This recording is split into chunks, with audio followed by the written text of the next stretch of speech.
What's up again, everybody? Well, we're very close to the release of Uprising. Technically, it doesn't release in the US for another week, so we won't see it for a week, but worldwide, everywhere else, it is releasing tomorrow, so this is a fine time. It's a fine time for me to talk about the 10 cards that I'm most excited to get my hands on. So that's what we're doing today. We're going to talk about the 10 cards I'm most pumped to get hold of once Uprising releases. Starting with, okay, I just gotta point this out. Starting with Icelander's staff that doesn't exist in the set. I want that ice staff. That does not look like Waning Moon. It doesn't even look like Kraken's Aether Vein. I just want that ice staff, whatever that is. But let's really get to the list. Starting for real with Rise Up. This is funny. It's funny, I have like one of these cards in all of the events that I pulled, but this card, you wouldn't think it would make it onto a list. It's just sort of like a combo finisher, but I want to get the max value out of this, okay? I want to get it for its full value. If you don't know Rise Up, it is a 1-for-3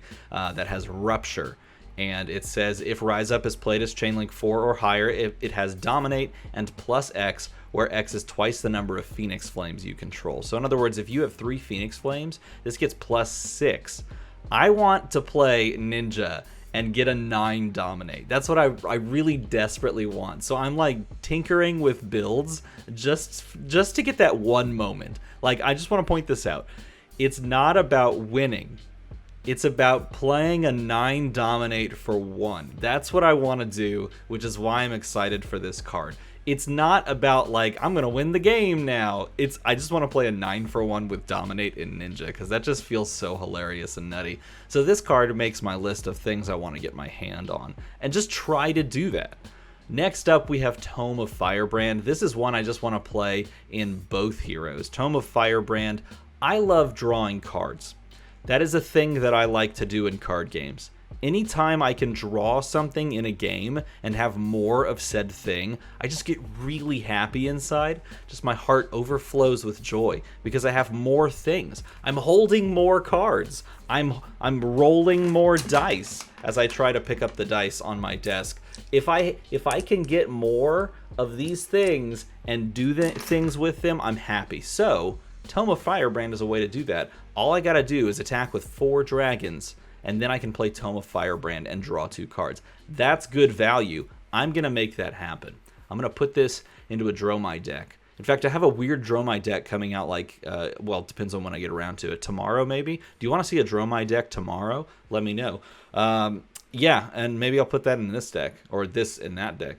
Possibly. I don't know. It may not work. But Tome of Firebrand, definitely a card I'm very excited to play and want to get my hands on. I didn't pull any of these, so I can't actually mess around with it. Liquify. Why do I want Liquify? Well, you know why I want Liquify. You know what card I don't like? Crown of Seeds. I don't like Crown of Seeds. I don't like that card. I don't want that card to exist, so I'm going to liquefy it. That's what I'm going to do. It's going to be fantastic. I'm going to enjoy myself when I can liquefy an Oldham's Crown of Seeds, and then I'll move on with my life. I'll check that off the checkbox. Does anyone else do this in TCGs? Do you, like, when you see a new set, for example, do you make like a checklist of things you want to do with the cards? And I do that.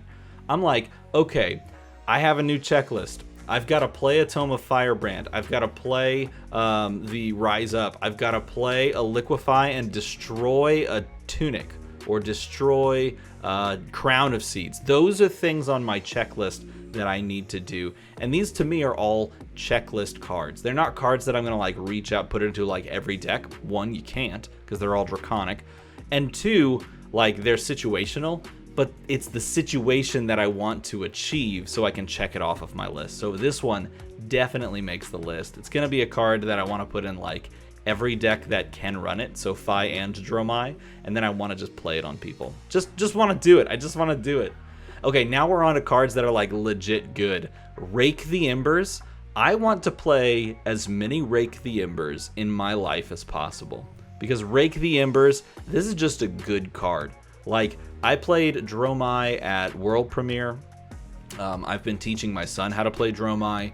I've been playing Dromai like off and on with like messing around with like certain decks.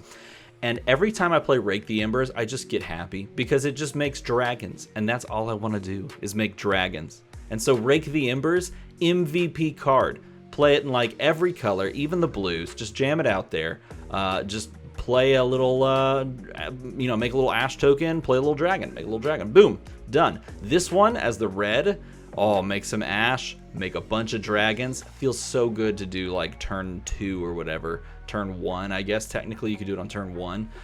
Feels really good. This card is really good, and it is one that will go into almost every, if not every, Dromai deck that I will think up, unless we get some crazy stuff in the supplemental set that is coming after this. The supplemental set, by the way, was teased and is apparently called Dynasty, and I'm really hoping we get Kano stuff in that, because that would be sick. Rake the Embers on my list. Burn Them All also on my list. Look, this is Kel's card, and this is a checklist card. I want to play this and have it stick the entire game. That's my checklist right there. I want to play this and attack and attack and attack and deal damage and deal. This is the perfect UPF card.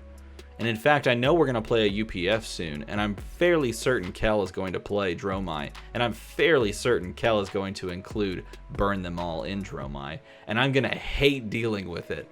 It's going to suck, because I played someone in a pre-release. No, it was in Vegas, actually. I played someone in Vegas. They played Burn Them All, like turn 2. They proceeded to perfectly play or like block with enough reds for like 5 turns. This thing stuck around for 5 turns, and it just kept dealing me a point. It was so gross. It was so nutty, and I loved it.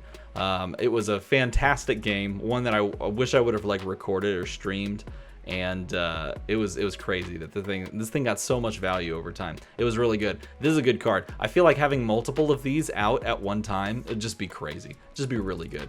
Okay, this card, before a week ago, this card wasn't this spot on the list. Freezing Point wasn't on the list, but I don't know, maybe the past 2 days I've changed my mind. Before this, it was Ice Eternal. Ice Eternal is a really cool Icelander card. A really cool one. Freezing Point, I think I'm just starting to like even more. I'm starting to really like Freezing Point, because Freezing Point basically says Stir Forked on it. It's like an easier Stir Forked combo, which is hilarious when you think about it, but it is. Like if you've played 2 Frost Hexes, then this comes across for 7. Like on your turn, which is really good. Now check this out. If you've played 2 Frost Hexes and you make like a Frostbite or 2, and then you play this on your opponent's turn with like boots, you go like Storm Striders, Freezing Point Fused, and like you played like an ice card maybe from your arsenal before that, this can start pushing into like the 8 to 10 This can get crazy if you've made on your own turn like Frostbites and your opponent's just trying to like pass. This thing can do some serious work.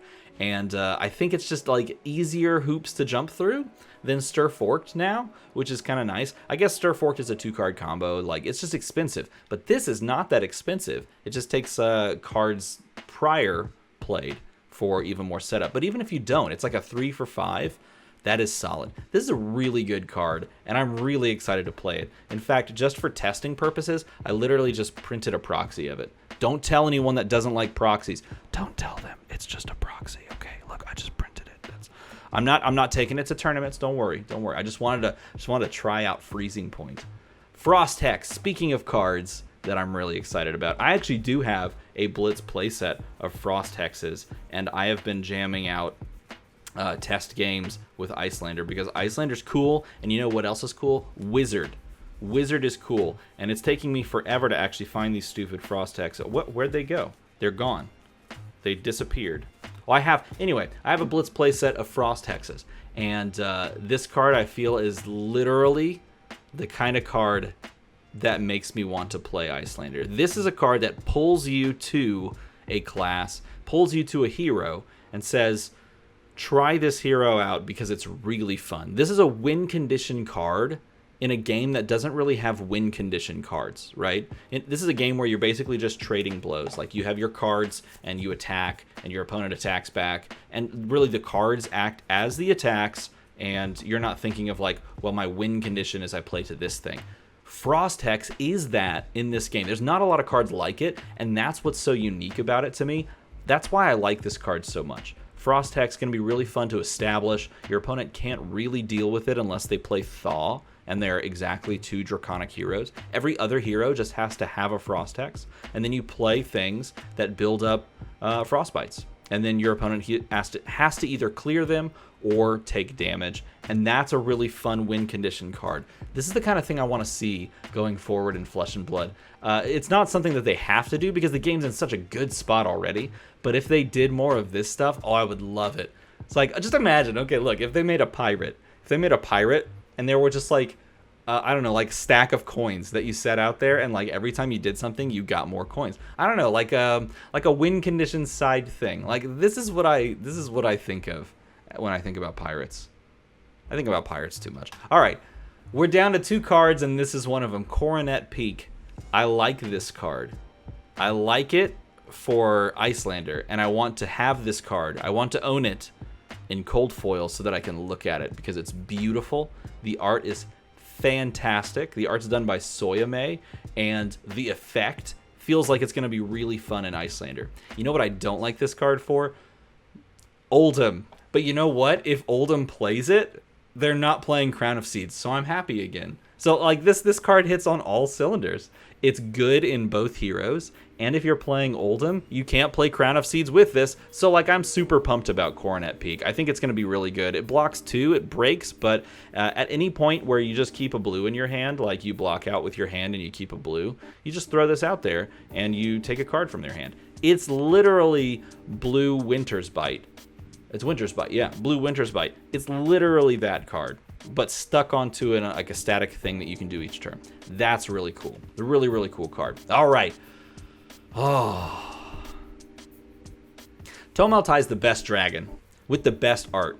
Federico Musetti killed it with this art, and I want just anything that has this dragon on it. I want it. Like, if I could get a poster of this and put this up. Look, at Vegas, I purchased this card.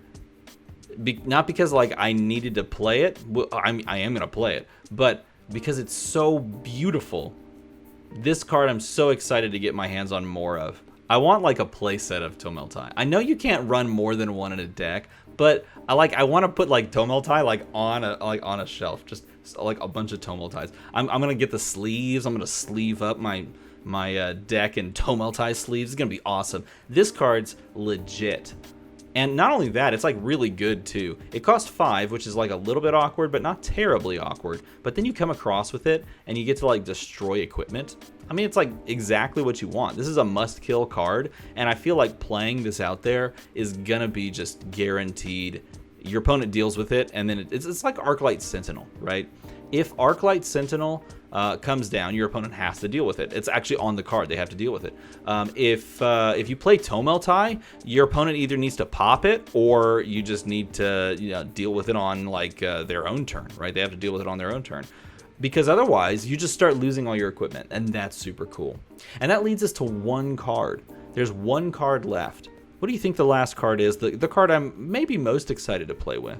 What would you say this card is? If you had to guess, put it in the comments below. What card am I about to say? There's only 1 card left. No cheating. No cheating. I'll never know. No cheating, though. Ready? Here it is. Waning Moon. Waning Moon is the card. This card's really good. Like, this card's super good. I wish, I don't know. I'm going to mess around with it in Kano as well. But I feel as though this card is just nuts. In all the best ways. It allows you to settle into a play pattern that is so easy for people to understand. I feel as though this card, I guess coupled with Icelander, but really specifically this card, and I can make another video on this, honestly, because I could talk about this forever, is a gateway to new players playing Wizard. It's Waning Moon that allows people to kind of understand what Wizard does. And it's so well designed. It's so well templated. It's so like easy to understand. Once per turn instant.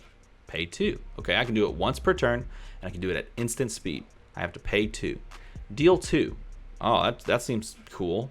If it's not your turn, instead deal 3. You can only activate the ability if you've played a non-attack action card. But you're doing things at instant speed. So you play a non-attack on your turn, and you can come in for 2. That's an easy play pattern, right? Play a 1-cost non-attack, pay the, like pitching a blue, pay the rest of those resources, come in for 2. On your opponent's turn, thanks to Icelander being able to just play from Arsenal and not having to like do any kind of weird tricky things with Kano, you just play out a non-attack that's blue from your Arsenal. Come in for 3. Like, this card is so well designed to get new players into playing Wizard that I love it. And not only that, it's just a straight up good card, and the play pattern that you can settle into because of this card is one that is solid. It's one that like allows you to kind of meet down your own damage and your opponent to take damage alongside of you. It's a really, really cool card, and it is... I am so excited to get to play with this, and I want it in cold foil. So if there's like an armory, I'm gonna like go to the armories and get this in cold foil. That is my list, everybody. I hope you're excited for this set, because I am very excited. This is gonna be so much fun to open. It's gonna be fun to play. It's gonna be fun to play in limited. I am so pumped. It's gonna be another week of waiting, and that week is gonna feel so slow, but that's okay, because we'll get there eventually, and we can enjoy the ride, along with everybody else that's opening packs, like starting tomorrow, or some people are starting today as the day of, like, I'm recording this, because technically I guess it is tomorrow in like Australia. I don't know. I'm not sure how the timing works based on when I'm recording this. Either way, I'm super pumped. If you enjoyed this video, if you want to share your list with me, go down in the comments. Tell me what you think. And if you want to see more stuff like this, make the number go to the number. We're almost to 9,500 people joined together, having a good time. Yeah. If you want to hit the button, that number will go higher. As always, thanks for watching.